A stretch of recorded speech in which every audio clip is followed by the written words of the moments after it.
Hi everyone, Ongeziwe Mali here. This is my story in my own way.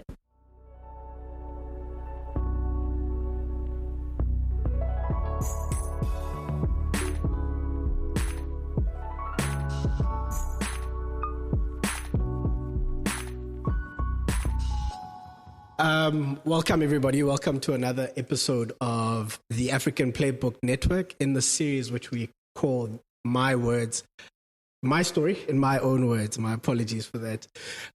So today we are very fortunate to be joined by hockey royalty.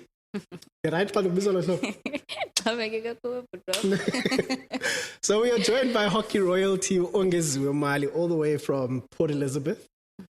Hockey royalty. And that's why I actually call you that. Please elaborate. Elaborate. Yes. At the age of 19, you made it into the national, not under 18. This girl didn't go play SA under 18 and 18. She was like, that's too cliche. I'm going straight for the national team, not SA under 21. You started playing SA hockey at the age of 18. Yeah. You were still involved, was it the end of your varsity year, no? No, I was starting that year. Sorry, yes. Yeah, I was starting that year in America, James Madison University, later on go August.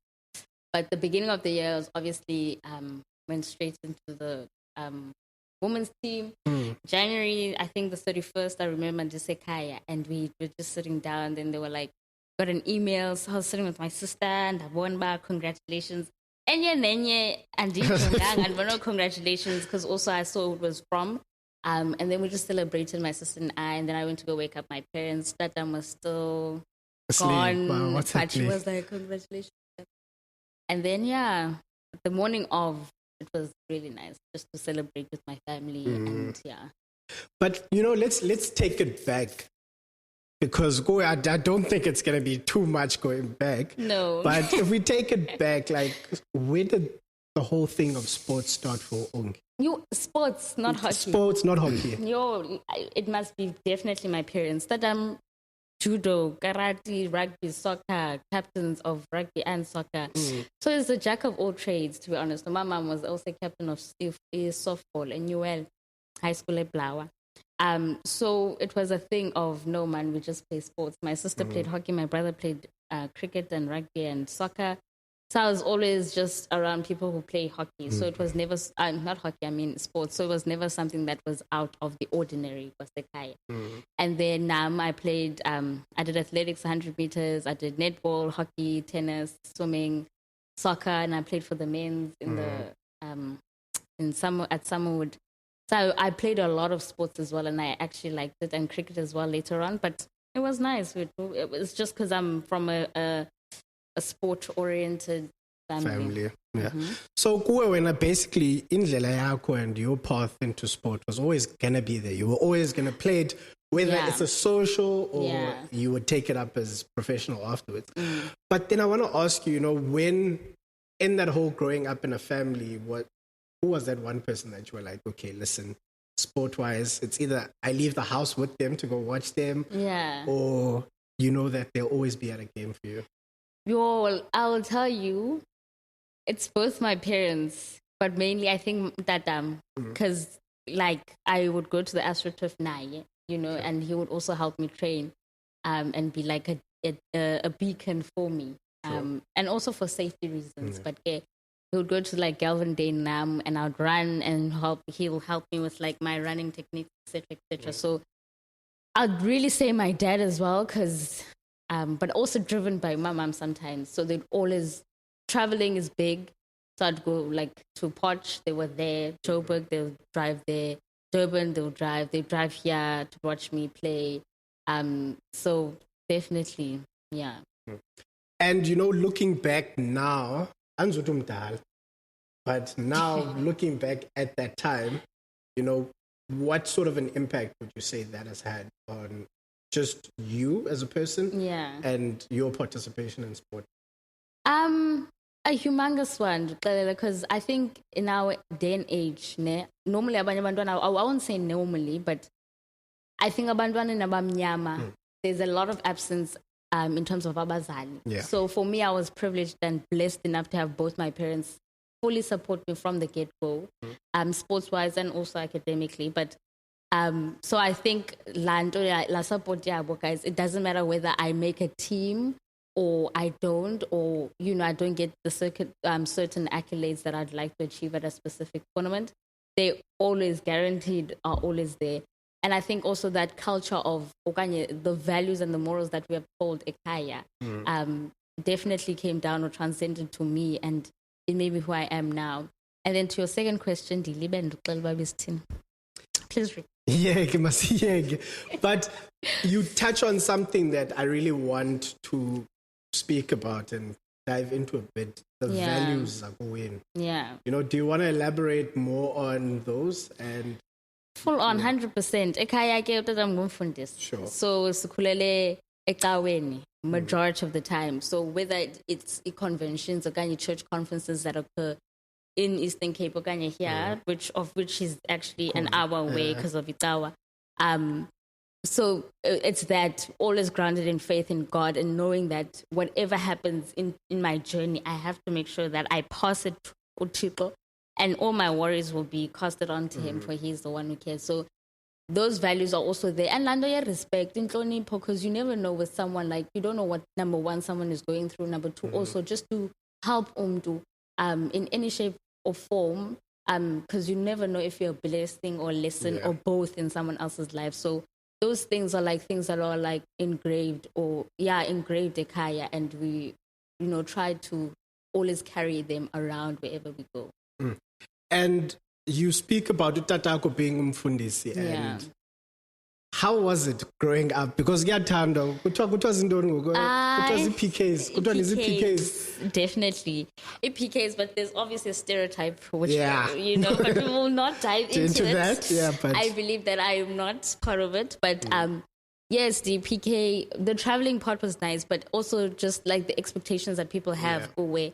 It's not nice, because I tell people my dad is the pastor, not me. Yeah. So it's like saying Utatam is a doctor and I'm not, so I can't diagnose you and give you the certain prescriptions for certain medications. So it's just, he's a pastor. He preaches the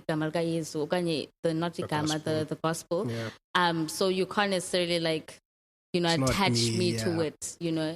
But other than that, I think besides low point and the expectations, I think just the upbringing in the way in which we were, brought up. I think that's one thing that I'll always be grateful for, and, it's a humbling experience, because you also get to see abanye abantwana how they grew up, and then you kind of, not to say compare, but we are this is how I was raised, etc.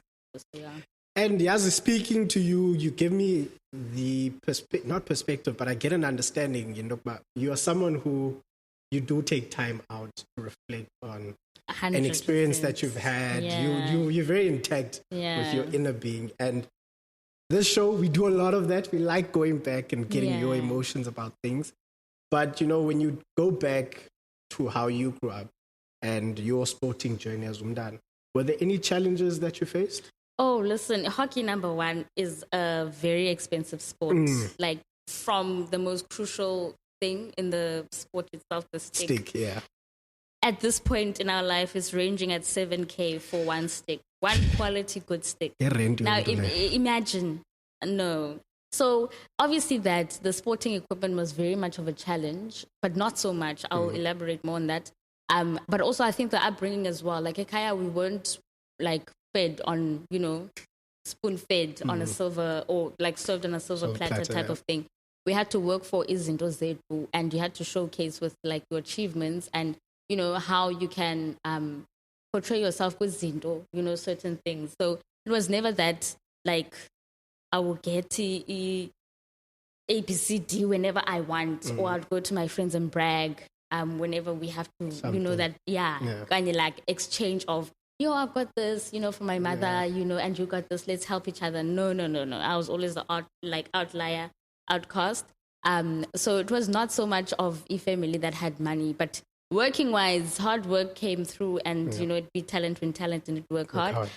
So it was definitely that. And then also going back to the hockey thing, I was privileged enough, grade 9, to get a sponsorship with one of my first brands to work with, which was Malek hockey. So then afterwards, I only bought one stick in my life, and then like shoes and stuff. Yeah, but then afterwards it was just sponsors. Yeah. I want to go back because doing my research about Ongi, something very interesting, which you were not, which you spoke about openly, was your very first hockey stick. I didn't want to talk about that one. But no, let me talk about it. Yeah. So one day, right? I was invited by my friend. Grade 4 was 10. And I could not afford a hockey stick because I was playing soccer at that point. Yeah. So it was soccer or hockey. You got to pick. I was yeah. And to the point where as a cox that I got bought for his soccer, I played hockey in them. Cool. So it was, and I couldn't, like my friend borrowed me because we came from, or I had to go to Kokwabo for an aloe project to do. So she was like, no, I have hockey, please come with. Her mom gave me everything, the Giltros. And then afterwards, I was like, okay, you know what? I like this sports because I got complimented by my coach. And then I was like, okay, fine, sure. And yes, it was by God's grace, I'm joking. But there was a hockey stick literally by Lost and Found. Lost and Found, it was just outside the bathroom. And by Dolando, because as a telephone's like that, as a telecom. What was the number? I can't remember. And then I had, sure. Yes. So it was literally lying there, and it was a red and black griffin stick. As again, then it was hers. That is such a cool story. So that's how you got your first hockey stick? Literally. And then the second one, you got white tengelo. Yes. And then the third one was the sponsor. Yes. Yeah. All right. So, Ongi, you then mentioned you were at Summerwood. Correct. And then you make your transition to Pearson. I want to get into, before we get to a Pearson, like playing at Summerwood, how was it? It was nice. I think it was more like it's just a sport after school, after everything that happens in class, and then let me go play with my friends, and then we go home. So it was never like something that I was competitive. I've always been competitive, but it wasn't like in my head. And then also I don't know if you're gonna ask me this, but anyways, just to go on with it, I never knew there was anything called EP ever in my life. I never knew. And then in grade 7, that's when I made the EP under 13, 18. And I didn't know there were trials. I was still a child. So, And you didn't know there were trials? I didn't know nothing at all. I just went, I was invited to trials. I played, we trained, or I played against other people. But at the end of the last game, my dad was there again. It was at St. Dominic's. Yes, Priory. My dad was there, made the team. He was also excited. And then that's when everything for me changed in terms of being serious about it. Yeah. And just going to that point, exactly when you say that was the point where everything changed and you started becoming serious about the sport, what was it that changed everything? Is it the selection, or was it an internal thing of you now seeing, okay, there's something here? No, I think it was more the selection, to be honest. I think once then I won by I made EP, and it wasn't just B, it was A. And I started like 2 years prior, if not 3.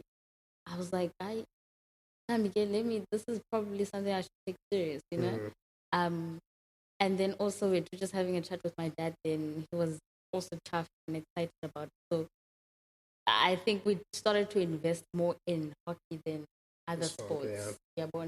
And I think that was basically the reason. And then you make the EP under 13A team. Where did you guys tour? Do you still remember where that tour was? It was in KZN. Yes, KZN. I forgot the high school. It was KZN. Peter Maritzburg, between the two. Peter Maritzburg, or Durban, but it was in KZN. And how did the team do at that time? I don't know. Is it too much? Too far back? So far back, I can't remember. Okay, let me ask you this. Are there any hockey players today that are still playing that were with you in the team then? No, shame, they all stopped. So you're the one holding the fort down for the team. Amanda. No, I'm the only one that's holding it down, to be honest. But everyone stopped. Okay. And then let's go. So that's under 13A EP is your grade 7 year. Mm-hmm. And then you make the transition to high school. Yeah. I want to go into the story about the transition to high school. Summerwood is a feeder school to Pearson, but I believe there was some dad had to pull out some judo karate moves from the olden days. What happened there? No, so I don't know what happened, but I know that I wasn't, accepted first, and my dad had to go, ask, and obviously pull through my child made EP the previous year, and I think that was just them being like, okay, she can do something, and then that's when I got accepted into.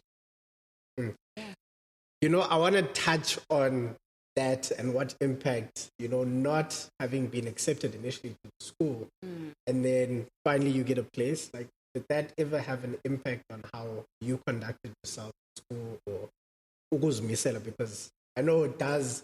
I'm not sure from my perspective. I also had a similar thing grade 1 where I was told I'm too small to get into grade 1. Yeah. And then some strings had to be pulled for me to make it to grade 1. And then my mom was like, you can't do this. Like, was there ever such a thing for you? No, I don't like to. At that point, I didn't like to dwell on Ozazinto. And I think also I was quite young. I didn't necessarily care about, if I didn't get in because of ABC. It was just that month, okay, fine, next thing. And I never actually thought of it ever again in my life until now I was talking about it. So it was never a thing that I feel like out of place because at first they didn't choose me. It's life. You move on. But I was just grateful that they eventually accepted. And you give me as I said, firstly, I picked up, you do quite a lot of introspection. You go back and you reflect on a lot of stuff. And you in the end, it doesn't affect. It's happened, you'll be here now, but it's in the past, we move on. Yeah, no, I think if something happens now, it's 365 days to, register, and then next day yes. But otherwise, if it happens, I will deal with it now. If I can't, then you wanna later. And then at this time now, when you're moving to Pearson, that's your under 14 year, is hockey the only sport that you were playing at the time? It was hockey and a little bit of swimming. And then they stopped soccer then. So I couldn't, and they weren't being a soccer so it was just hockey and indoor hockey. Yeah. And between the two at the time, which one did you enjoy? Indoor, outdoor hockey? Definitely indoor. Why? It was. I think indoor is fast paced, umnandi. It's and it's I don't know. It's less people, a smaller field. We have to be fit.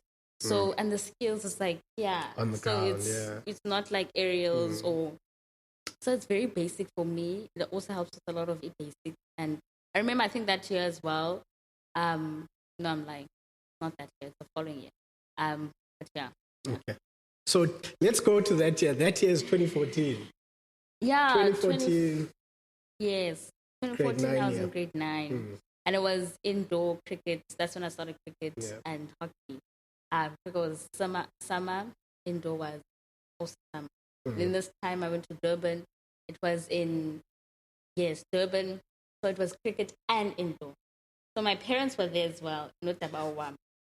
Now, it's okay, I'm playing cricket now. Okay, I have to leave cricket early quickly because I have indoor hockey. Yes, so it was that literally, and I had to skip one game to go play the other. And the parents weren't happy for indoor. And eventually, I think we came top 5. That was EP cricket. And then indoor, we finished 3rd, if not 2nd. And I've got player of the tournament there. But I don't think I've ever heard of that. I know. I call Mdwen Mazio, who's actually had such a thing. Yeah. I know a lot of people were forced to choose between 2 sports, but not getting to go to 2 different tournaments and play in both of them at the same time. Do well. The sport is pure, but... I promise. I think also the support from my parents really helped a lot. And that 2014, something for high school student, something special happened. You make the first team. Oh, yes. Grade 9 at the age of 15. How was that? Listen, it was also from that Miss Mackey, Jeanette Mackey. My girl, my favorite. She knows, we even spoke yesterday. That's how close we are. You know, she's a very inspirational woman in my life, and she knows that, by far. She had a lot of faith in me. She saw, but hey, you sometimes have attitude. She was like, Ongi, drop your attitude. I didn't add. When I was in under 14A, I got dropped because of my attitude one time. And I played one game for under 14B, and then I had to change my attitude. How many goals, sorry, before you continue, how many goals did you score in that game? In the under 14B? I scored a lot, though, I remember. It was 4-5, I think. It was easy. It was on grass as well. Okay. So it was, But then she had a lot of belief in me. And my first cap, I scored 2 goals and I assisted 2. So it was good, and it's funny because I didn't even have a stick then, so I had to borrow 1 goal stick. And then that's when everything aligned. Yeah. And then you start playing under 14. No, you were 15, 2014. Yes. And how was it as a 15-year-old coming into open hockey, which is under 16, 17, and 18? Can I tell you, I only played, when I was 15, I only played a few matches in the under 16 team, and then would go to first team on some weekends, etc. Until the first team coach was like, no, first team, full time. So I never got to experience under 16 kahle. And I think only one tournament that I went to. So I don't know, I was never and Jasnam, some I don't know how to even explain it, to be honest. It was just boom in the team, and I had great people there to help mold me. I want to then get to, you're now playing for the first team. Sorry, grade 9. That's the age of 15. And how was it balancing, your academic responsibility with pressure of self-esteem? I feel like for me, it was never something that I, struggled with. In grade 9, 10, no, I didn't struggle with it because I think it was also the teachers were also kind of happy for me and they understood 100%, especially for the big tournaments that we would go to, being at St. Mary's tournament, festival, or Gqeberha in East London, or the Cape Town tournament that we'd go to. So it was never something that I couldn't manage. And I also had people in my team that were also fairly very smart, the girl that made me start hockey, Michaela Gqeberha, very smart, always in top 10s. I was like, no, I've got her, she's got me type of vibe. Yeah, and she would help me as well. So in terms of that, it was fine, I think, for me. So if you then say you started playing first team around 2014, that was the golden generation as a PSN.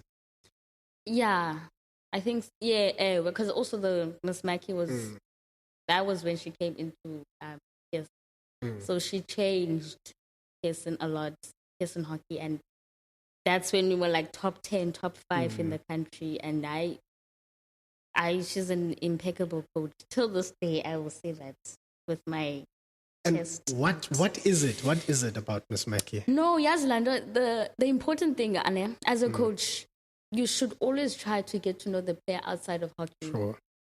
We are humans, we are not robots. Yeah. So she was very spiritual. Before games, they'd have devotions. She'd always tell me at 4 or 5, she had a devotion, and she'll always share it with me. My connection with her was very grand on the spiritual level, and she would always pray with us.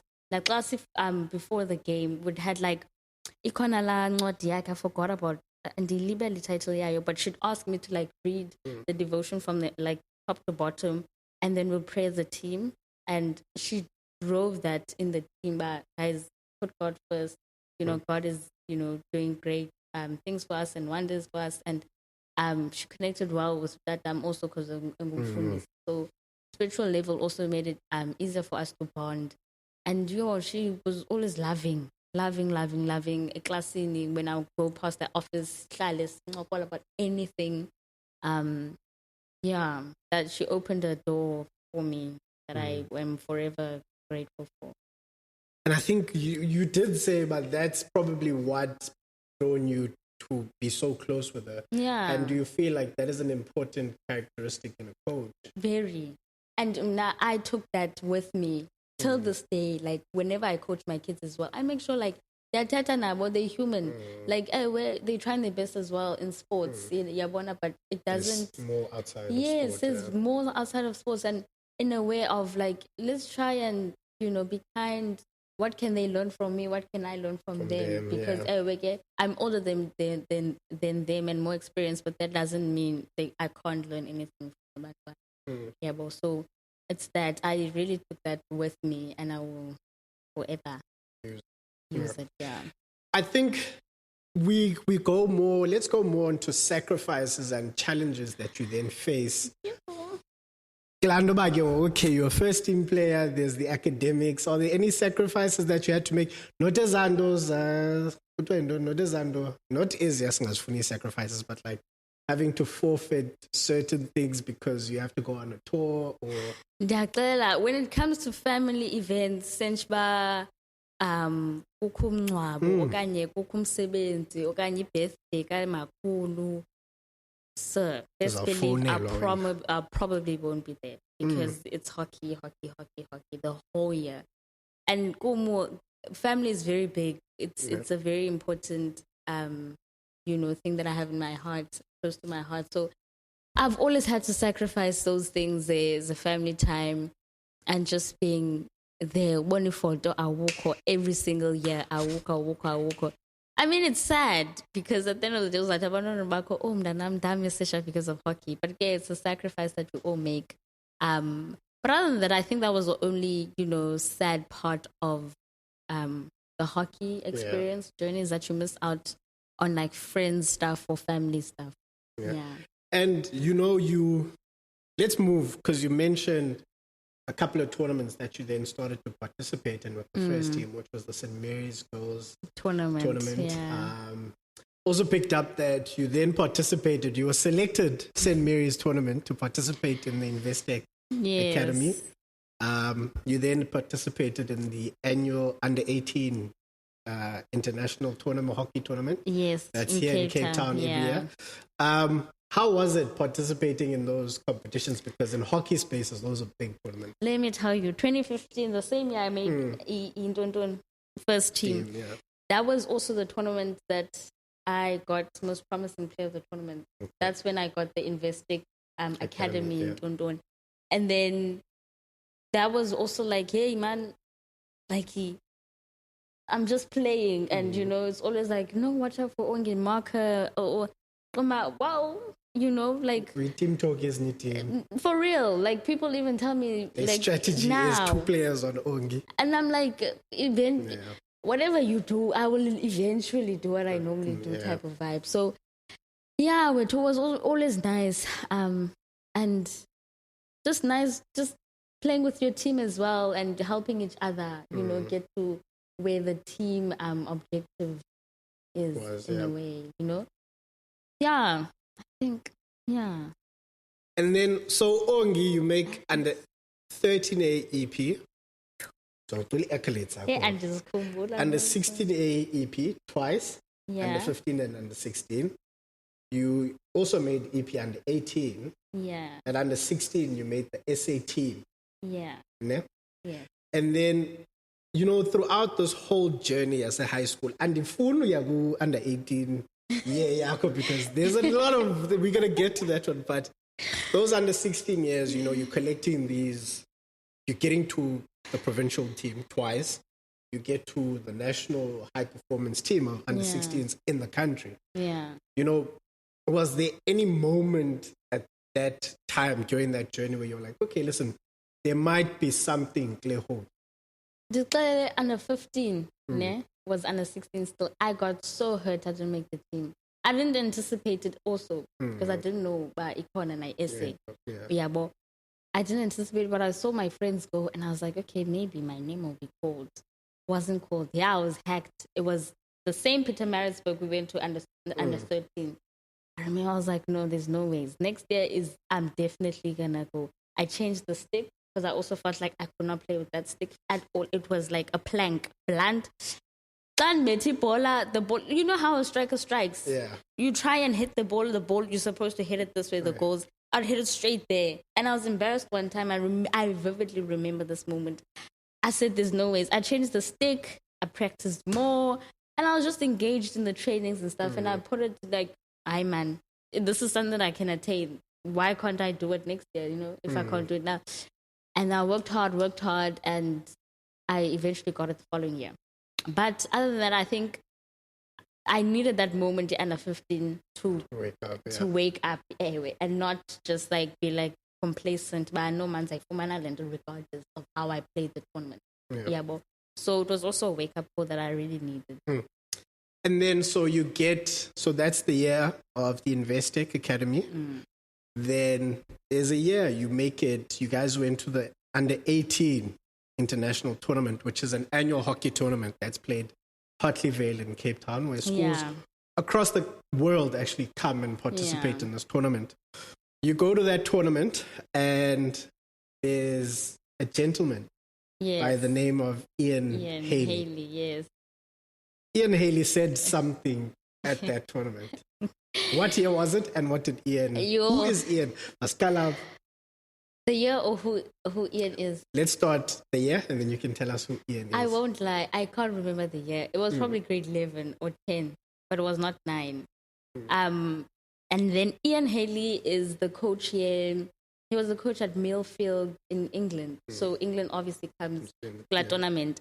And he said, like, for 5 minutes before the last game, and he was like to my coach that I want that girl. She's really good. And obviously the opportunity to go to America.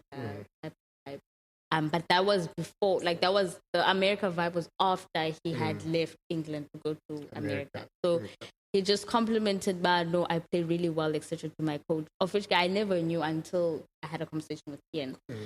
And then, I think those tournaments are really like imperative for growth because it makes you like mingle and network with a lot of people that you don't know at all and you've never thought you'd cross paths with. So it's a very great tournament to be a part of, Shame, and high performance and high, hockey. All right, so Onge, Ian is the guy that then speaks to your coach and says there's something there. Ian was in England at the time, and then he moved to America. And that's when you then also was Shia, but you know what? Let me test the new waters. I want to ask you. Correct. What, besides the coach having the faith in you, but what was it that made you take that leap of faith as an 18-year-old, leaving your home country, leaving spaces where you were comfortable and moving to a completely new country? No, listen, I think when opportunities arise, so it was more that. And I was like to Mama, if I don't take this, I shoulda, woulda. Instead, let me take it, and if I don't like it, I can always come back. So it was more like, let us go and, explore the world. It's an opportunity. This is rare, So let me not take it for granted. And everything else will align and, I will do well. And I did. New Brighton. New Brighton, taking on the world by storm. You moved to Ohio, James Madison University. Yes. The country. Before this is our city, but how was it, the experience of moving to a new country? It was at first shocking. I think when a cultural shock at first, I was like, hey,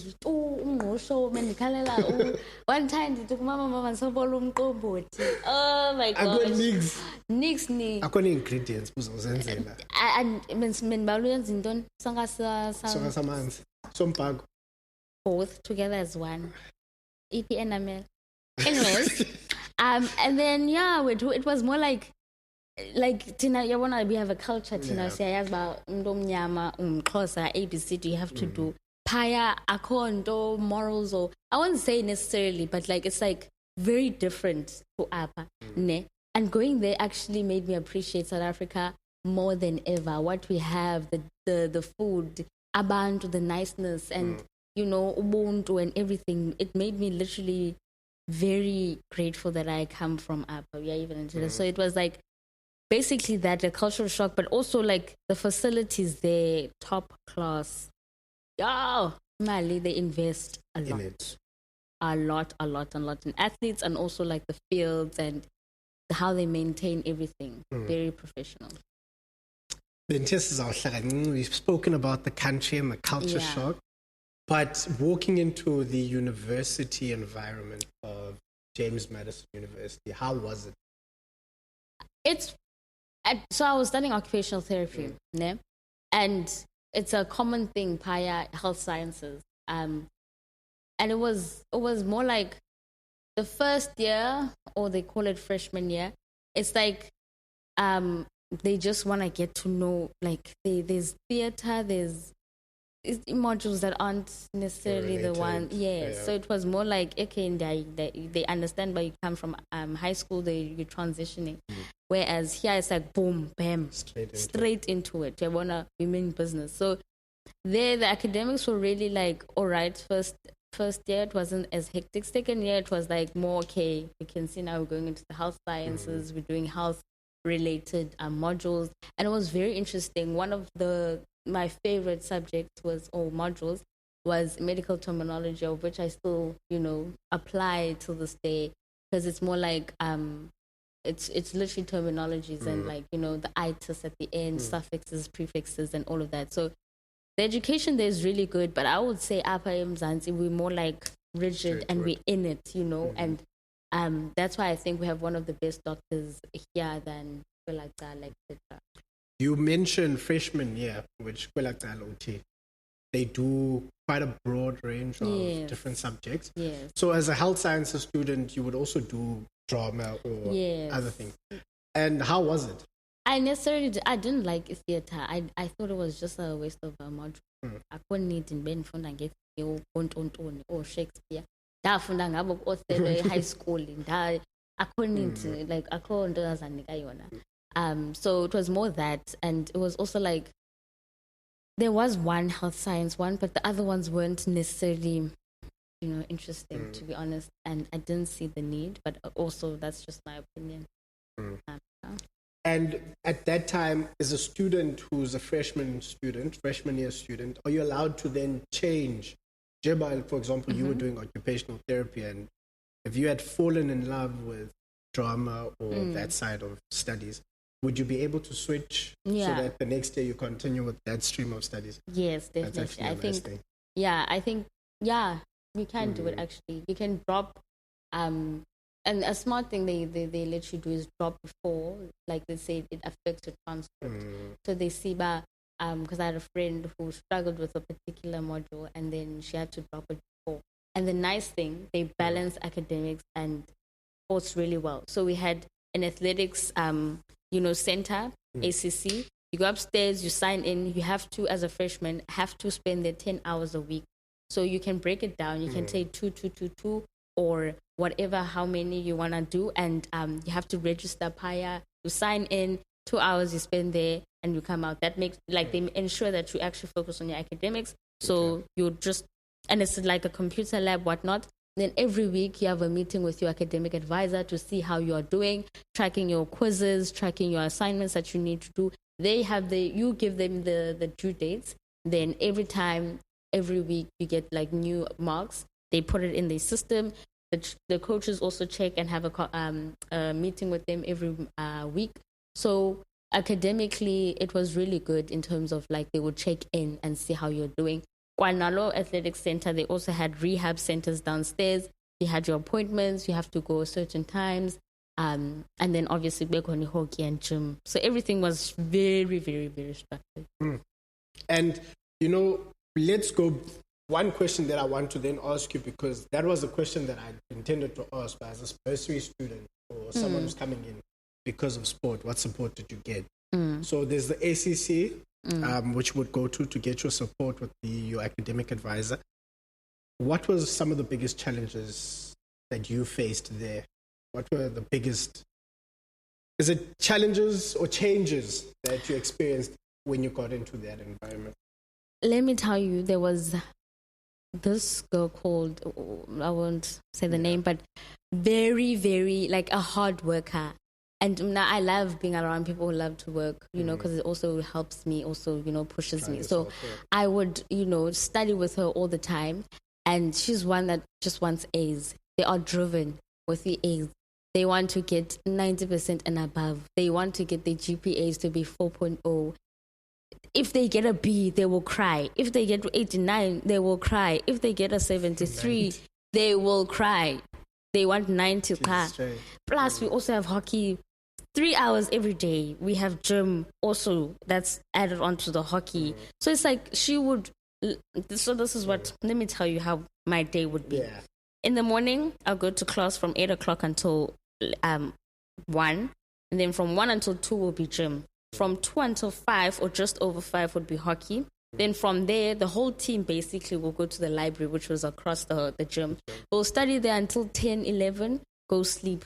Next day is the same thing. Repeat. I thought I am losing my mind because I saw Zika. I'm not gelling with people. I'm not making friends. I'm a person that I will talk to people. I loved mingling with people, but I felt like this is what I'm doing every day.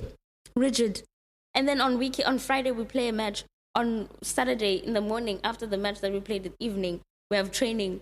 And then we still have to study the whole day. We go together as a group to the library. The whole day, study. Saturday, we have a match at 1. I could not go to church. I begged my coach, please, can I go to church at least one Sunday? I cannot because I have a match.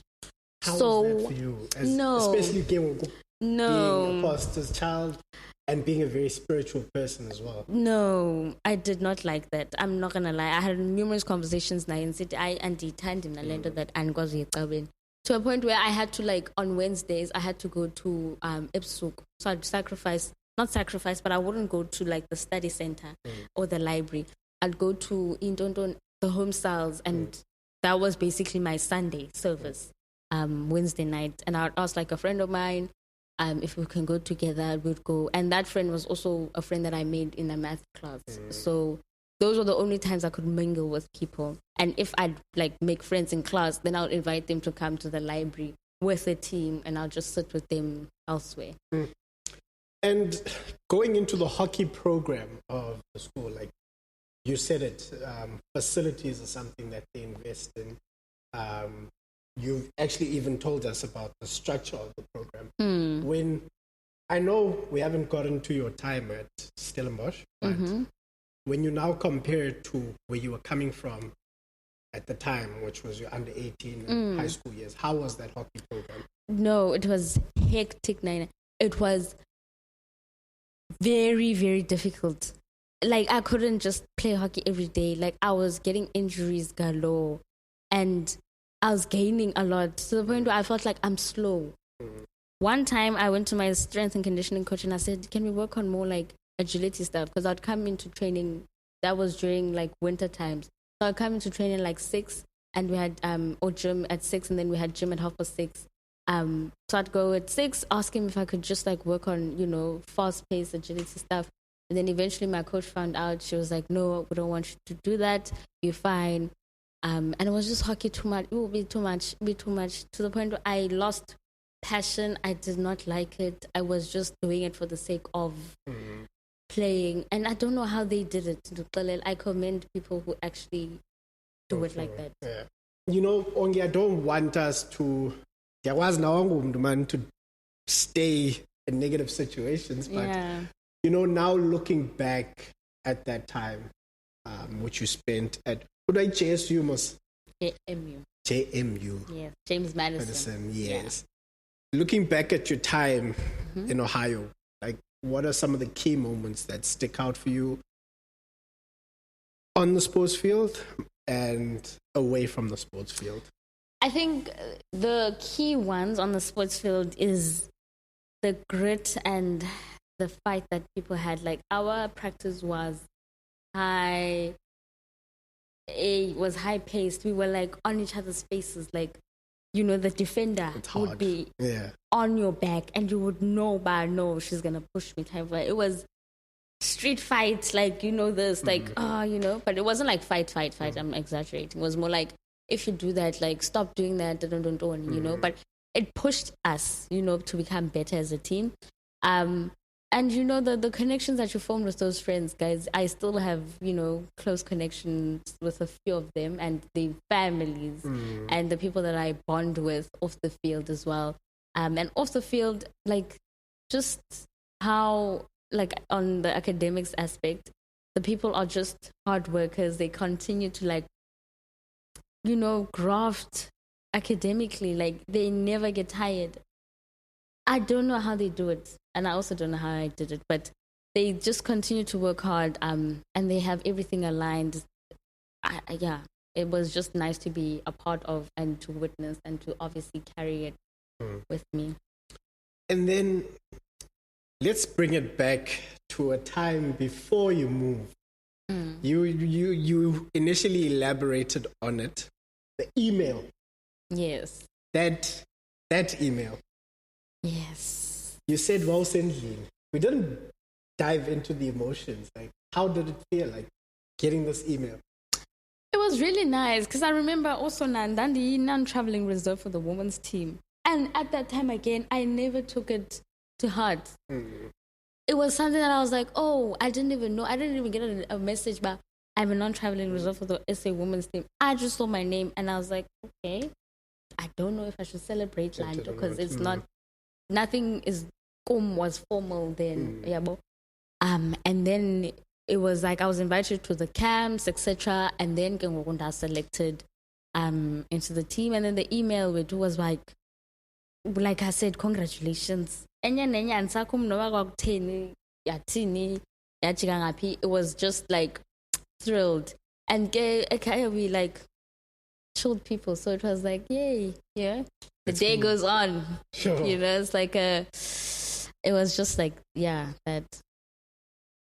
You know, you mentioned that you had gone to camps before, and anyone who's very familiar with hockey in this country will know you sacrifice quite a lot of your own financial resources to actually get to a national team camp, to actually travel with the national team. A lot of it comes from your own pocket, or you are responsible for getting those funds.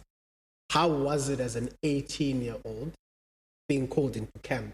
Masiyeke the call up, but going to a training camp, how was it? And, you know, those challenges, how did you face them? At first, I was very overwhelmed. Like, I'm probably one of the youngest, and I've never seen half of these people, you know. I knew of like Sula, because she's like fast and she was the captain and stuff, but it was daunting. It was a very, can I speak, can I not, you know, type of vibe. So I was very overwhelmed, to be honest, and it was like, they were very welcoming. I had a roommate called Nicole Walraven, or not called, but a roommate, Nicole Walraven. She made me feel so welcomed. She was a very spiritual person, so she would read a Bible every night, and, you know, it was just, I loved the fact that she was also that person. But so it made it very easier to gel or to go into the team. And 18-year-old, you get named into the team. Where was the team traveling to? Who were you playing? So we were going to the Commonwealth Games in April. So that was my first ever tournament debut, Yam Denze Paya, and my shirt was handed over by Shelley Russell. She was also in the Investic thingy. So it was very sentimental, because she was also like someone that I look up to. And I told myself, I'm not gonna cry. I mean, growing up, we like London. I was a flower and exactly the cool guys that you tomboy. I mean, dingobani whom's them I to cry. Yo sana dakala in front of Pam Kwabantu. But it was like so nice. It was really nice. I remember that day, and I made like a few skills on a grown woman. I say England, and the team went like wild, and they were like, "Oh, you played so well," and I was like, "Thanks, honey." So it was really nice in that manner. Commonwealth Games 2018 were Australia down south. Yes. Australian, eh? Yes. How was? Because you're not just going on a hockey tour, you're going on a team South Africa tour. Yes. Like, that's something a lot of people look for. And we've heard stories of the athlete village. Yes. How was it? You went to the apartment or the village. Let me rather say it like that. Ooh. When we went, you see how excited I'm getting. When we left, we had like a send-off. My table had Ukasta. So at first I was like, oh, I'm sitting with the big people.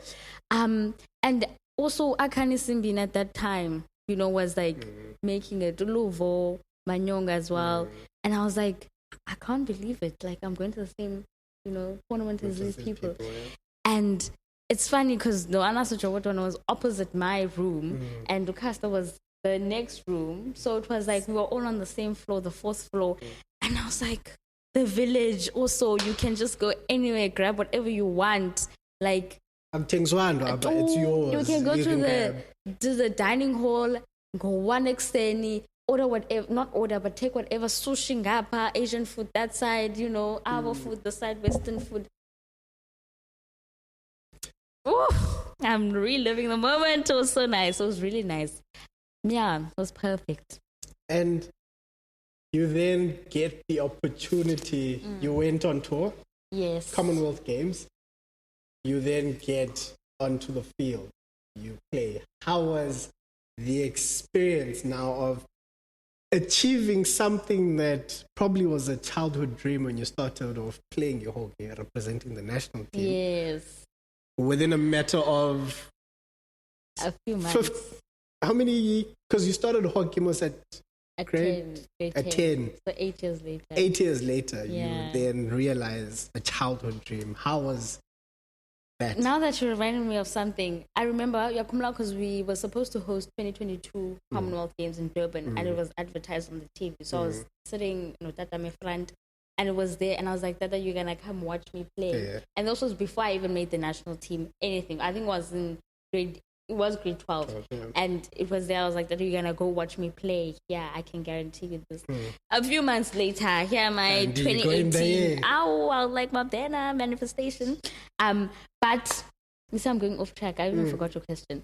How was it? Yeah. It was, like I said, it was really nice because I've never been in a well set up tournament like that one, number one. Number two, the crowd, the atmosphere, the professionalism. Like, I mean, Senchba, there was, coming from the opening ceremony, you being escorted by the car, what you call this, the police. So I've never experienced such, so I was like, the only time we experience that as Abanabamnyam is when we go to Emangwabin. Exactly. So I'm like, this is exactly. So this was also like, that was more, is more the sad part. This is like the opposite, the contrast on, I come from an opening ceremony, beautiful, with beautiful people mixed, we're getting to know each other. And playing also the tournament. We didn't do well, but like just being there and being backed, it was just so great. 18 years old, down south, where the sport of hockey is a very big sport in Australia. In Australia, people make a living out of hocky. When 18-year-old, Yaseplower, Kakabandu, Australia for fun, like as if I've been here, I've done this before. Yes. And, I want to ask you now, how was the experience of that particular tour? How has it impacted you, Ongi as a person, and Ongi the hockey player? Well, as a person, I think reflecting now only about it is that nothing is, too big for you to dream, and also the power of manifesting indoor. Because, like I said, I told my dad the previous one, I told him the previous year, but he's gonna go to the 2022 one, and I go to the 2018 one. So it taught me that, and then on the field, I still struggle with it, just the ability to back myself, especially when it comes to the national or international games. Just by, you are talented, you have the abilities, why don't you just go showcase them on the field? I tend to hold back a lot when it comes to international, but I still know that I have the flair in me and the ability to score, cracker goals. So, Ongi, we 18-year-old, that's a plow.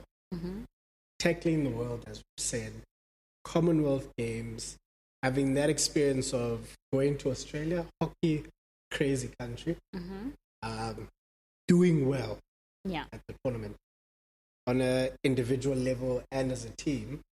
But it's not your first time in the green and gold. It's not your first time. Correct. Yeah, but backtracking and 2016, didn't I 17? Can I tell you, just to put it into, the picture, but I've never gone to an under 21 AFCON tournament, nor have I ever gone to an under 21 IPT. So it was logo winner. Yeah, well, not in not Golo show, but it was more like, so it was just IPT high school and then straight to women's, and then I think also that year goes and then phone now it was COVID, and I was also in America, so I'd only come for one IPT tournament of women's. But with that being said, I never got the opportunity to play with like the older people in my province. But I don't know how it happened. But I was chosen to be in the Junior World Cup team under 21. Go to Chile 2016. And at that age, I was only like 17, the end of grade 11. So it was another nice experience for me to just, play in the green and gold. So the passport yako and dams. It's got North America, South America, Australia, Europe, Asia, Africa, Shaka mapepa mangapi passport challenge. Sure. Ongi, if I'm to ask you, because since the age of 18, for past 6 years, you've been a national team player. Yes. Like national team player. 6 years. And that's Sakala career. That's just the beginning of your career. But for you, in that 6 years, what are some of the moments that you look back and you're like, I actually enjoyed that moment in green and gold. I loved that moment. No, I can't believe that. Not me thinking it's 5. You're all right for 6 years. Yo. 2023 is over. Yeah. The moment, a particular one moment. You can elaborate on a few if you want to. In the 6 years, like the moments that I've loved the most, I think out off the field, it would definitely be the traveling. Of course, like just traveling and seeing, the world, different cultures and experiencing different people and food, I think is very important. Silo 15 is via Yes. So also just like trying it out, and also exploring the market and seeing culture, the religions, and all of those things was nice for me. And then on the field, just mainly the teammates, the different teammates that you get to mingle with, and the coaches that you get to like play under was also really nice. So yeah, it's a lot of moments. But I might be just so not so broad, but Those are probably the only. And I want us to start moving towards this part of your career. And when I say this part of your career, being back in South Africa, you came back around 2020, COVID years, and people will probably ask, like, you come back, you're at Stellies, in Stellenbosch, like, you could have chosen a better place to come to. You know, honey. But I want to ask you, and people are probably going to have this question, why did you come?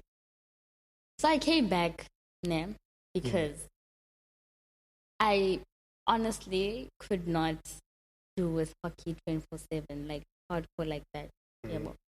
And also, we weren't doing well as a university hockey-wise.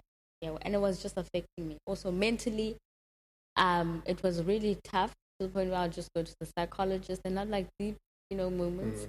I don't think the distance played a huge role or factor because I was really close, like, my mom every single day, like literally, my mom's FaceTime. I'm around campus on FaceTime with my mom. It was never like indoor that was a big thing, but it was just like that as well. And also, I just wanted to come back as well to just be here. When I missed a lot of what we have as our same sons. And then you make that decision that you're going to leave. Like, did it take you time to get to that decision? No, it was a gradual thing. Like, I had to keep on fighting. The reason is I call financial stability ekaya. So uzabuya and then where you gonna get a bursary because everything there was covered.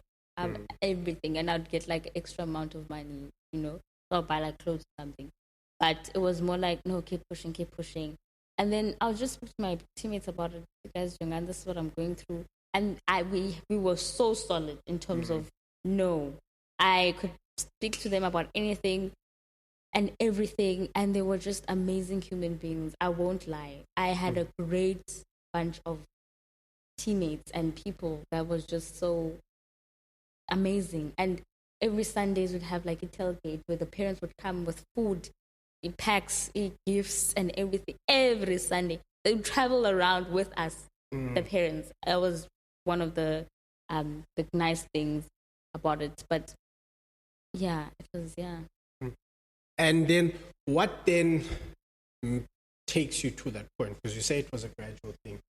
What was then that last line or that moment where you say, okay, no, I'm booking the flight, I'm heading home? So I was going back to America and I booked the flight for the 4th of August. The 1st of August, I get an email saying the airline has is not like it's not thinking because of operational reasons, and it was COVID. Inform my coach, Mogele is on my case, but don't do that. And I've always felt like, full stop. So I was like, no, this is it. I'm gonna transfer. The first thing was I'm gonna transfer to another university. Put myself, or I get into the transfer portal, get like 13 universities reaching out, and they were good, like universities like Indianapolis, and what's the other one? Upstate, and all these good universities that wanted me. And then I was just like too overwhelmed, meetings after meetings with all the coaches wanting everything. And my marks were really good as well. So like all the things were flowing for me. And they were like gonna, do izinto that needed to be done, just so I can be there. And then I was like, let me just stay up. I'm good. Let me just stay here. Applied in December, late December to Marty's, got accepted early Jan. Then, And, South Africa, we speak about sport. When you talk about sport, hockey in South Africa, you'll probably get to about 3 universities that we all know have got that pull factor. Marty's, Tuks, University of Pretoria, and Potch, University of the Northwest. Why the University of Stellenbosch? I've always loved Stellenbosch. We had a lot of tournaments, IPT app, and it was just a talk now that would have maybe it was an app, I was a solo. But yeah, for me it was always Stellenbosch. Although like I had a few months at Pika because the national team coach was from Poch, so I'd go train there for Commonwealth Games. Okay. So yeah, I think for me it was just the love of this. But it's beautiful. The people here are amazing. Like I call Nick's why would you say no to this place? You know what I mean? With or without students, it's top class. And was it the only university you applied to? Yes. It was the only. You were like, I made my mind. Nowhere else. I said no. I just said, honey, Marty's, prayed about it, got it. It was literally just a month, and then yeah. And then you now joining Marty's. That was 2021 January. You're joining Marty's Sport. What were some of the objectives that you had set out for yourself? I did not. One thing about me, vision board is crucial. So beginning of the year, I always like have to write something. That year, I did not put anything for myself. But I have to get ABCD. I said this year is gonna go how it's supposed to go, and I will just go with the flow. You know. So it was more that, and coming in, I was like to my coach, don't tell anyone I'm coming, you know. And we were going into Hastening the Reds as preseason, and then people just saw me rock up to training, and they were like, "Who's this?" No, they knew me, but they were like, "Why is Ongi here? We know Ongi in America, etc., etc." And I was like, "Hi guys, I'm joining you," and then we just continued with it. I didn't want it to be into Nkulu. I'm more low key about this. I don't like it until I say it myself, you know. And they were very welcoming, made friends quick, fast, in a hurry. Was just Nje, and then I was vice captain that same year. It was pretty nice. And making that transition from the American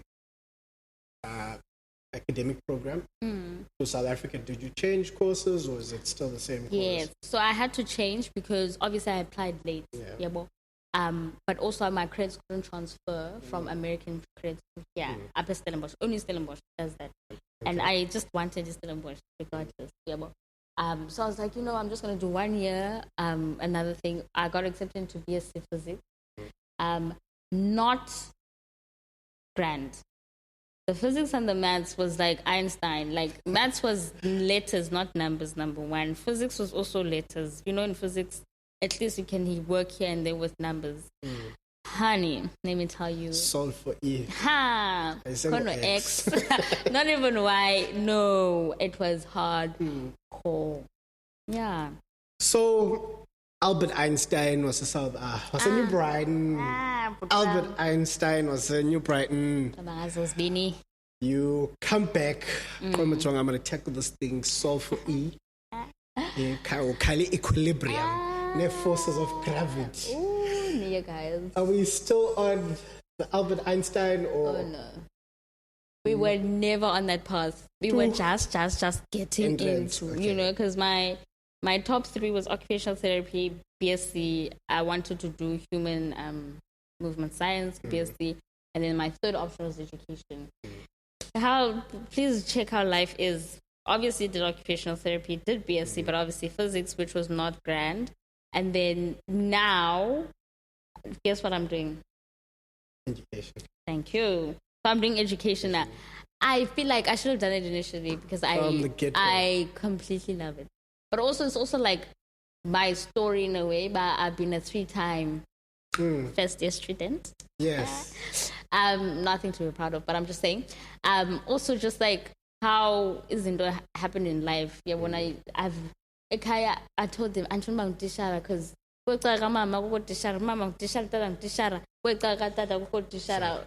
everywhere. I'm like, no, let me change the narrative, let me change a little bit.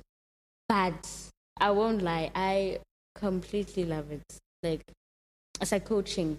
I teach and coach, so it's like nice giving back money and, getting a response from Bandwana. So I specialize in maths and science and just seeing how they are, like, when they get something. Yeah. And you're saying you're enjoying it, and that enjoyment of it, would you say the impact that your coaches have had on you over the time, does that have any role to play in how you're finding it now? Yes, of course, 100%. I would literally say the main coach would definitely be Miss Maki.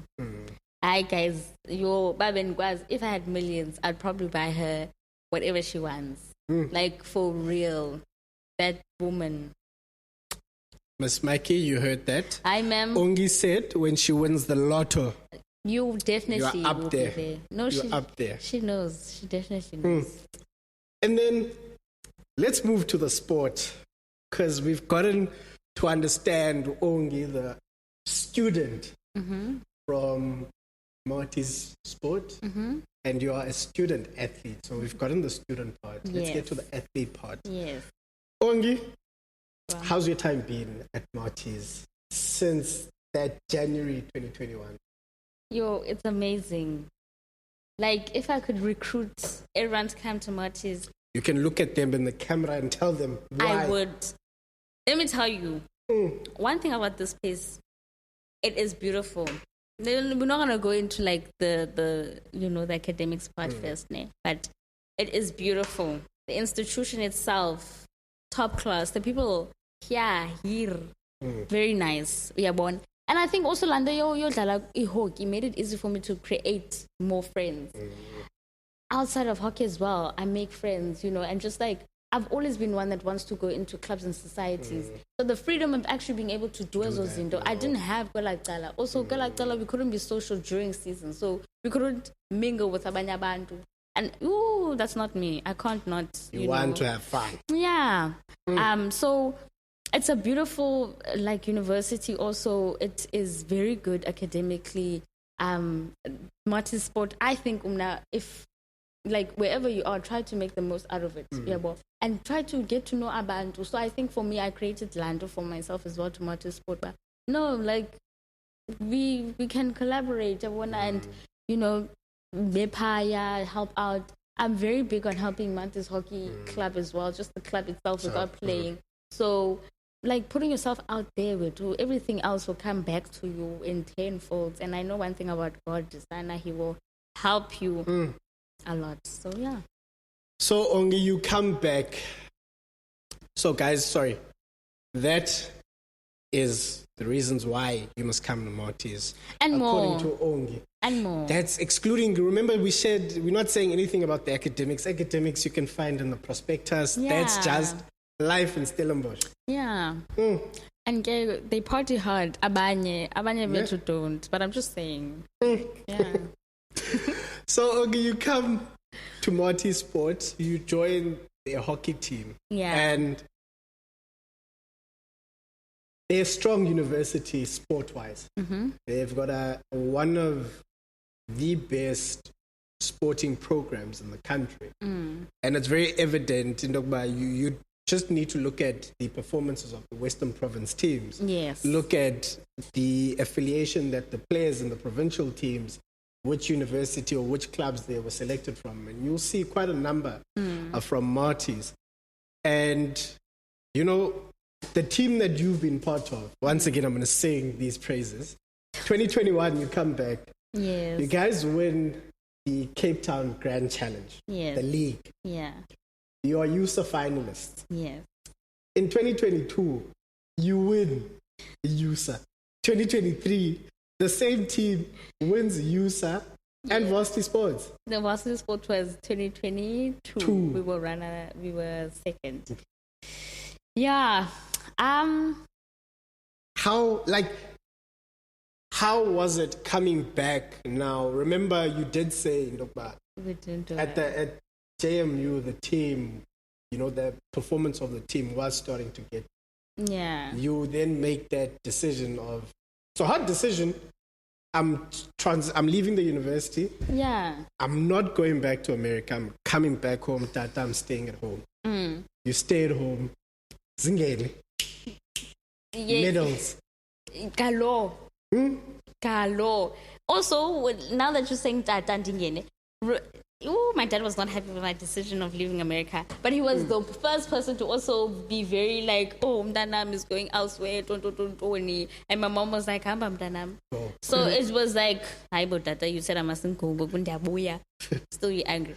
But in terms of like playing, no, I think Jonga, we had quality players and we still do. One thing about Marty's hockey, they recruit really well. Yeah. And they don't recruit by Njeba, no, we have one star player.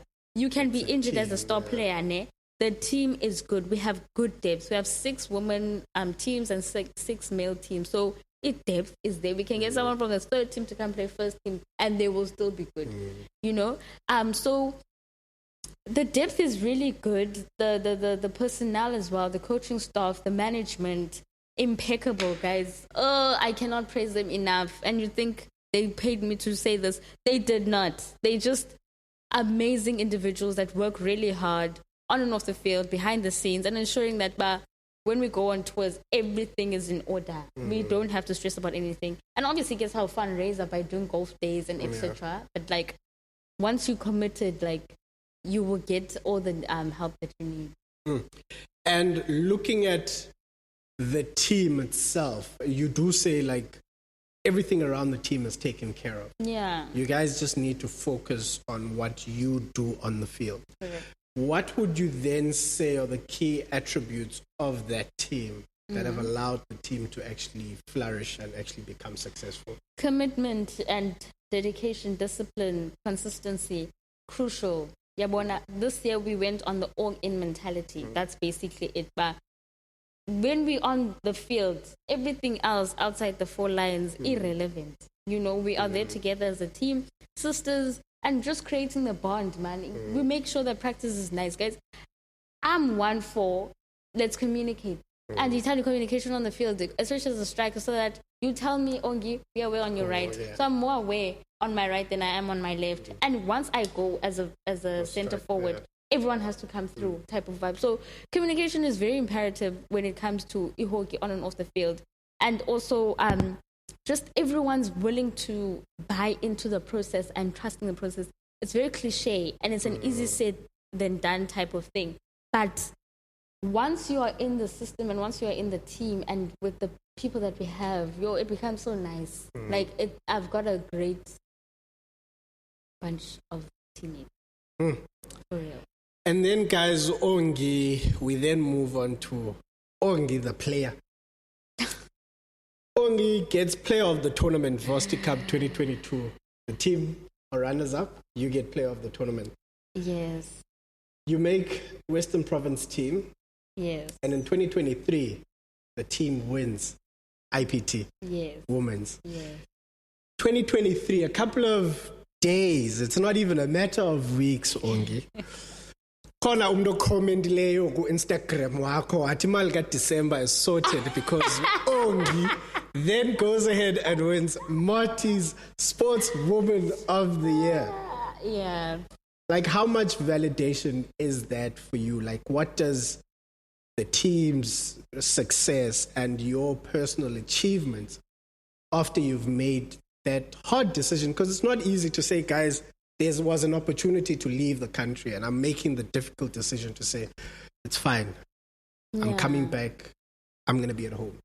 Yeah, see, I don't think people dwelled on that. Yeah, but for me, it was an easy thing. Like I said, 2021, I just got into the team and I'm already vice captain. Yeah, well, following year, 2022, I'm the captain. Following year, 2023, this year, I'm the captain. You know, like, it's just people had the belief in me, but regardless of where you come from, being it Blawa, or being it in the US, you have these values that are instilled. So it was just the backing from the management as well. And then on the accolades part, I think it was just the team. Like, I feel like if I was never comfortable, I promise you I would never have received any of those accolades. Especially this year. I think this year was the peak. I don't want to necessarily say that, it's but it was the peak. Yeah, we're getting there. Yeah, type of thing. So, and also the ability to also, like, this year we won, yes. And then I got player of the tournament, top goal scorer, and also player of the match for the final. So it was also like I feel like it's 100% the team, the coach. We come a long way with Sulenis Mare to a point where like first year it was kind of difficult because again it was her first year. Then I would go meet her or go to her office like every week to check in about how are you as a person. So 2021 was also my coach's first year. So it was a battle with her because she was more, I think she was coming from high school, and coming to university, we've grown. We are like, come on. Practice this time, my pellet this time, you know. And she became more lenient, and you know, and that was also probably because we would go to, like, I'd go to her office and just to know, wow, who is she outside of hockey, like her family, just so I understand her in a better way, you know. And we've created that relationship.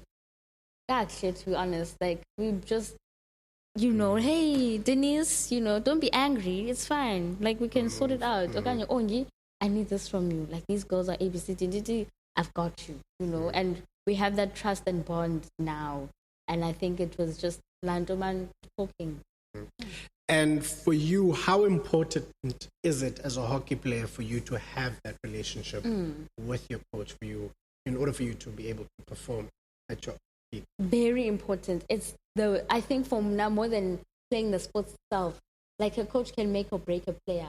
So having the backing from a coach, very important. Knowing a coach of hockey is so important because it just creates comfortability. Uzawuyazi ba xa ndigowa uyanibona ba hayi umugelo uyagowa itrapsisana ze-80 blofani far posty, she's not scoring, what is going on? Then she'll have that confidence of an ability ba no, let me talk to her, and not go through the grapevine ba what's going on, going through to ask abanye abantu. They can come straight to yes you. And that relationship is still great. Shame, and she knows, but I know, no. Yeah. So, Ongeziwe, 2023 season, Marty's Sportswoman of the Year. Malga December is on point, but I want to get to your aspirations. There's the Olympics coming up. Yes. You've been to the Commonwealth. Yes. There's the Olympics. What aspirations do you have for yourself? Like, what are the goals that you're setting for yourself in terms of? Definitely, I aspire to go to the Olympics. I think that's like the top event any athlete would want to go to. And I want to be like amongst the great people, you know. I've worked hard and I continue to work hard to, you know, keep my name there and continue to build my name and my legacy. So I'd love to add on to the accolades list, you know, Olympian, and just the experience itself, you know, but not also to participate, but also compete. I feel like this team, hey, it's fear, you know. So it's like really nice to be a part of the system and like the team as well, to see, but I know the competition is really high and you'd want to work really hard to be in the team. So that's what I aspire to, you know. To. And from your Marty's hockey perspective, from your leader in the team, what are some of the goals that you then have for the team going into 2024? I think, Lando, you're just having fun. So for the strikers, we love to have the thing of defenders, strikers, and mids. Yeah. So the strikers, we call ourselves the hype girls. So the last part of hype, so it's each word has a meaning. The last part of hype is enjoyment, literally. So it's all about the enjoyment, like building a sisterhood in the team and like just having fun. I think more than anything, when you have fun, it doesn't feel like a hobby or job. It's just like, hey, I'm going to go play, I'm going to go exercise and grow as a team. And also, of course, if we have varsity cup this year, standard, we'd like to come back with a medal. USA would love to retain, you know, be 3 times champs. And Very possible. I believe it's very possible. Yeah. And we then talk about 3-time USA champion. I'm speaking it into existence. Hallelujah. So we're sitting with 3-time USA champion, twice as the captain of the team, and then Olympian yethu. Yes, Plau is an Olympian.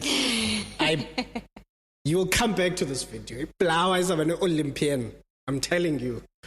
But Ongi, just to then reflect, I want us, you've probably done this, but if you are then to go back on that 10-year-old that got the very first hockey stick from the lost and found to Ongi, who's staring down the opportunity of going to the Olympics, having achieved her dream of becoming a national team player as an 18-year-old, having traveled the world with the sport. Yeah. When you reflect on that as a journey, like that whole journey, what emotion, what does it bring to you as a person?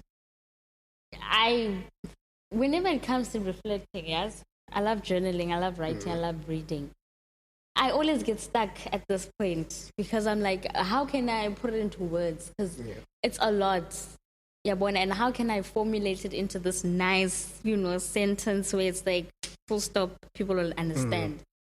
I probably will never be able to because it's a lot of emotions. Like, I don't know, I've never thought I'd get to this point in my life, and be like, Ongeziwe Mali, Ongi Mali, as people would like to refer me, and just be able to inspire those who, have nothing and inspire those who have everything. You just in general be an inspiration. Yeah, but it was just for the enjoyment of the sport, and also I love how it just takes me away from izinto that can happen in Lokshini.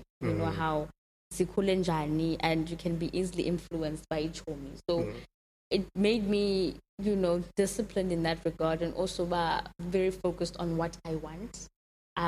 So I'm always, appreciative of the journey, and I can never forget and never disregard God in the process. He has really helped me in everything.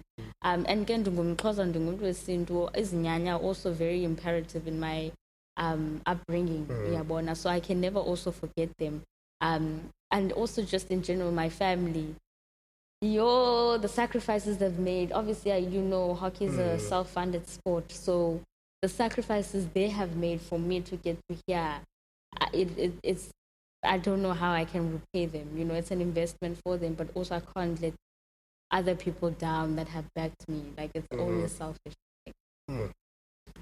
And if I were to ask you, because for sure this is being listened to, it's being watched by millions of people will get to watch this. But, there'll be a child from Eplau sitting and watching this interview. And what words of advice would you have for that child? And I want to put it in a 2-part, that question. 1, if they are looking to take on sports, but 2, just as a child approaching life and starting off life. The first one, Lena, yes, sport is that regardless of how expensive a sport is, you can do it. Trust me, if a stick is put out there, I'm not saying steal. But no, for real, like regardless of how expensive is sport is, you have the ability to, make the most out of it. The world is your oyster, number 1, and everything will align for you if you put yourself if you put yourself out there and you put your mind to it. I promise you it will happen. And also, like, sports has the ability to open a lot of doors to a lot of people's futures. It has, who would have thought I would be here? I'm literally a brand ambassador of my space, where we are now. And that's because also, like, it just helped with multi-sport collaboration, etc. So it can open a lot of doors to sponsorships, izinto that can take you out of ikasi, and you will be able to see yourself as umntu ophethe okanye as you have you have a better place to get to, and etc. So sport is very imperative. I'll tell my abantu basekhaya ba andimfuna umntana ka 8 to 2 aye esikoleni nje to go learn. La 2 to 5 umshanaban, la 2 to 8 umshanaban.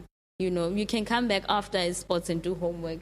Yes, but 8 to 2, no. Do something in the 2 to 3 extramural activity, sport, you can londo. Yeah. I forgot the second one. Yeah, the second one was just life in general, but I think you've touched on it. And, you know, having looked at your journey, you've mentioned quite a number of people, but I want to put out this particular time. I want to give it to you. Who are those people? You've mentioned them along the journey, but what message would you want to pass on to your father, to Mama, to Mrs. McKay, and the other people that have really contributed to your journey? So the message I'd have for Dada would be that, Dada,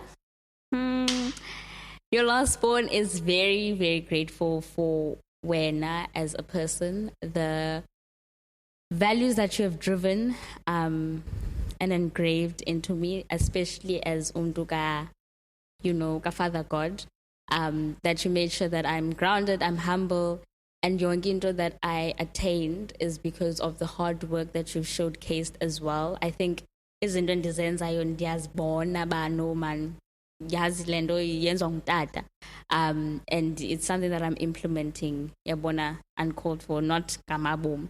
And the sacrifices that you've made, like ukunisesikolweni unilanda ngo-6 and ukulinde kodwa niphumutu type of vibe, and your punctuality, which was never punctual, but yayazi bana, you have a special place in my heart, and your support, your unwavering support of always making sure you go to my tournaments. Nangoku, you wanted to come watch Gokundlala against Germany, and you couldn't, but if you could, you would have made a way. I'm really grateful to have you in my life, and always a call away, and being a very, you know, a hands-on dad that would make sure that Umdanake reaches the goals that she set out for herself. And but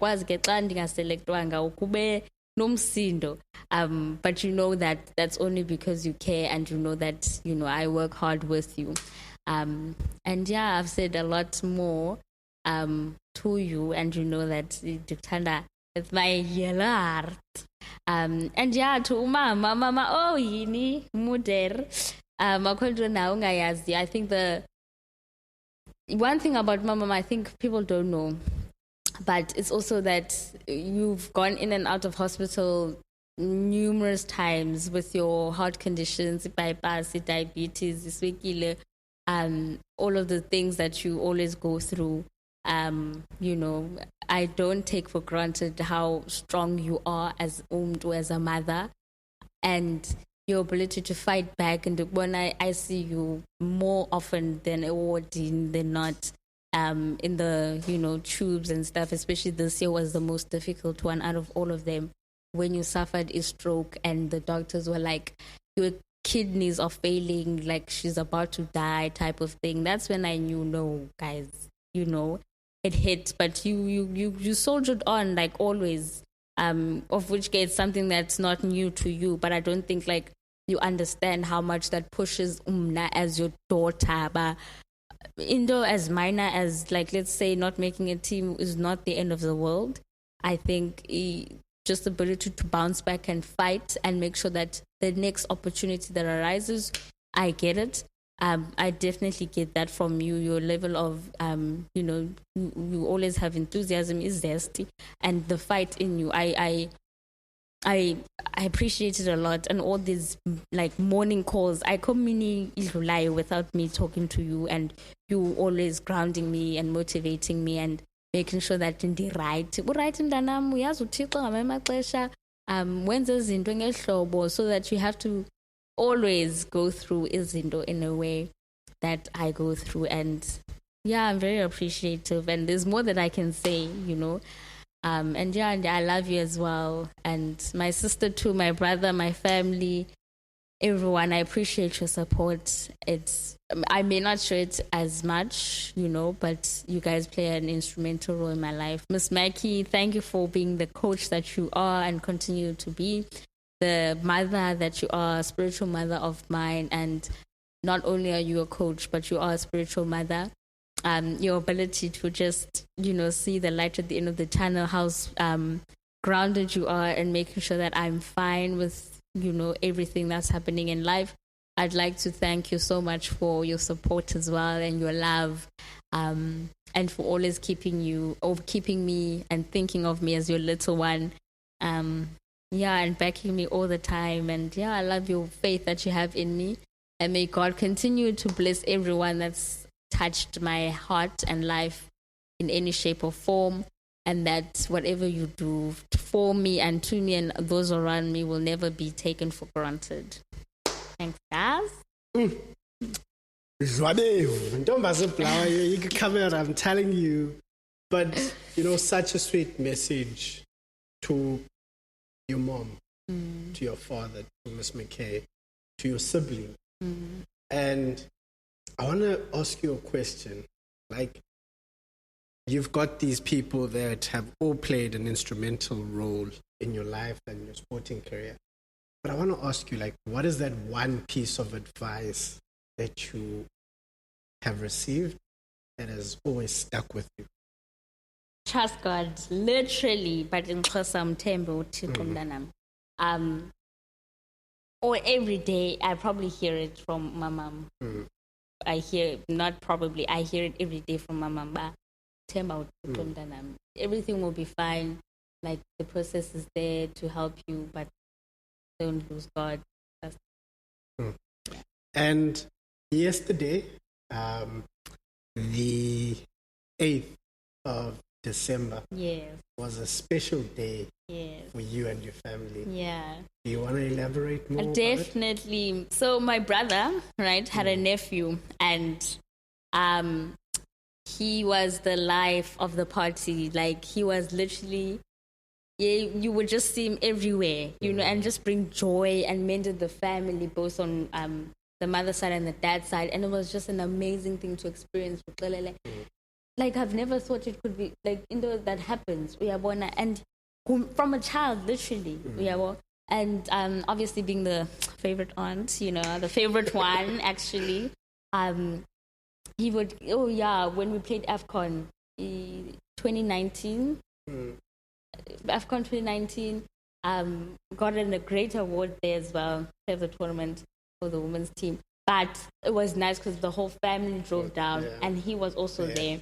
And he was mingling with the Kenyans and the Ghanaians, and everyone was just there with him, my nephew. So I think it was 2020, the 25th of January.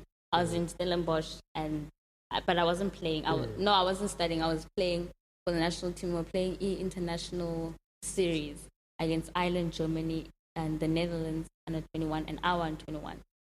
Heard the news episode, but they were in a car accident. The mother, the granddad, and the cousin, and the uncle with mama. And 3 out of the 5 passed on, and my nephew as well. So then, I remember hearing it. I'm not, like I said, I was not emotional. I'm not an emotional person. I don't like crying in front of people. No. That's a land happy. It's really. So it was like not a nice way to hear about it as well. And then, luckily we were all here already. So we went to a Gqeberha where he was staying, and it was not a great time. And then we just became a difficult moment and thing for the family. And the nice thing about it is that the mom and my brother, every year on the 8th, it didn't happen this year, but every year on the 8th they'd go to where my nephew passed on. I can't remember Landau, and they'll celebrate the birthday there with the people paya. And then they created the foundation called the Ayabulela Foundation, where they help, even for Gqeberha. There was one time this year I went to go serve isupu there to Gqeberha to just, help those in need. And it was really like a sentimental thing. I was supposed to go Izolo, but my dad has a car and so I couldn't necessarily do it. But it's something that I'm going to do this week to go visit him. And I did last month as well. Because, I have to keep close to the little one. Yeah. And there's a video, man, on your reels, Instagram reels of, I think it was the series, where he's wearing a romper that's red. Yeah. And you could see like the energy the young man had. Like you can literally tell he was the life of the party. Literally. And we can tell where he got it from because no dabs is on that same page. But what an amazing way that the family's chosen to celebrate the life of such an amazing young person. Yeah. And he was only 3 when he passed on. I think he was only 3 when he passed on. So he still had he was turning 3 that year. So he still had a lot in him. And the fact that 2 and a bit years and he had a lot of impact. Imagine I would have been spoiling him, treating him like Ndanam. I promise you I would have, because it was like very close. And just that moment for you, that moment you did say like it brought an array of emotion for you. But going forward, like what were the things that you learned from him? Because I do know that he taught you some things and there's a lot of lessons. It's definitely utando. Like umdana, there's nothing that a child, they absorb a lot. Yes, they're like a sponge. But there's nothing that Masitundana one you can kind of, converse with because but it was definitely love and just live freely. No matter where you go, remember the road that will lead you home. That was his favorite song, literally. And look how like Langoma has a meaning to it. Yeah, but so every time he plays, I'm always like, I know you're with me type of thing. And Mama Kid did something that, would always try and take Umdana out of the world, and just explore like and he changed my brother's life a lot. My brother became more like he was a dad. I was like, hey boy, is this Uputwam? This is you. The one that he was he really changed and became a great father, which is was very present. Yeah, he was a good father and I can't wait. So as part of tradition of the show, as we've said, there's an amazing book here that we've got. So good. It's making a more frequent appearance on screen. And in this book, all of the guests that we've had before do write down a question for the next guest. A lot of the time, they don't know who the very next person might be that we'll be interviewing. But this question is from Uputmo Ndezondegi, former Proteas fast bowler. And his question for you is, what impact do you want to have on younger people, given your position in sport? I'd definitely say, I think I have 2. The world is your oyster and the sky is the limit. Whatever dream is too big. That's one thing I can guarantee you. And if you work hard, you will attain your goals, or you will achieve them rather.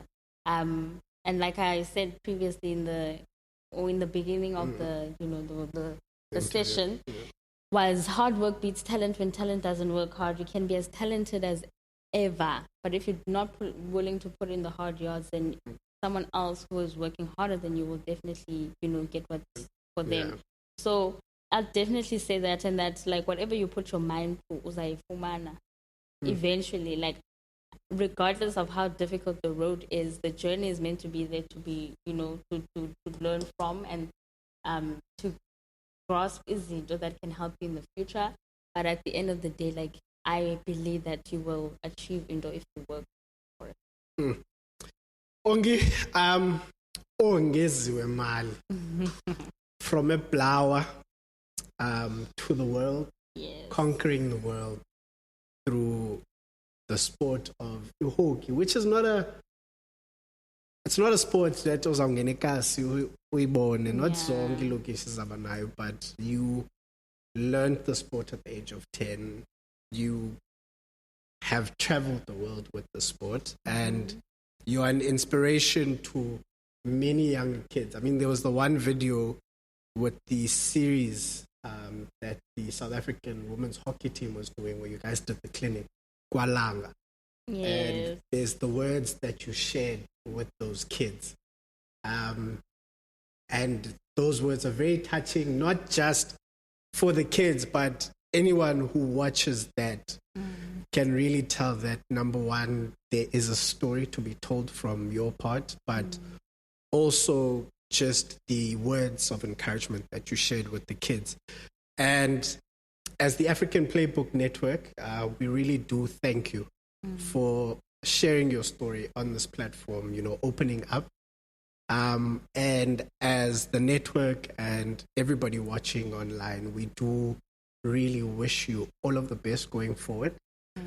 You have gained followers, you have gained friends, you've gained family in this podcast, and with your own aspirations as a person and as a hockey player, we wish you nothing but the best.